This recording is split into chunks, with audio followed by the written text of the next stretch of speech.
آیا غواړئ چې په دې ډول عکسونه جوړ کړئ نو حتما دغه ویډیو تر پایه تر سره وګورئ.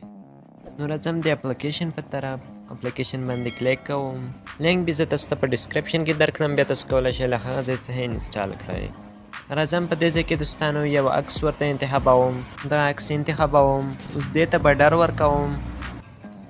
آوټلاین یې لږ اضافي کوم، رنګ یې سپین انتخابوم.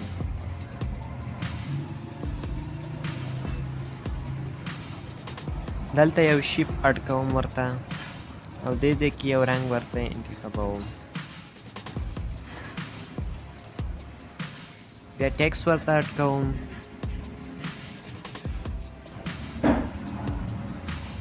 دې ته یو پنس ورکوم او رنګ هم ورته ورکوم.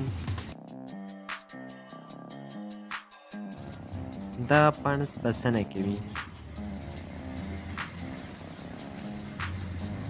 کلر هم ورکوم.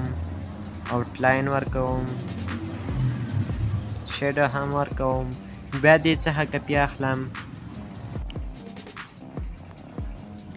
دې کلر وایټ کوم. وایټ باندې کلیک کوم. راځم سایز یې لږ کوچنی کوم.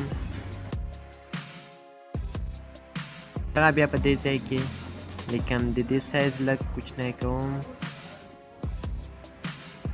بیا دې څخه کپي اخلم.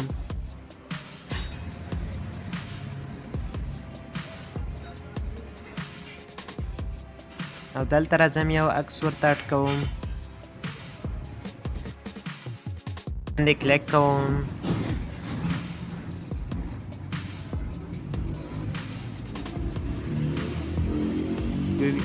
دلته خپله لوګو ورته اډ کوم. سایز یې کوچنی کوم. بیا په دې ځای باندې کلیک کوم. د عکس په توګه یې ثبت کوم.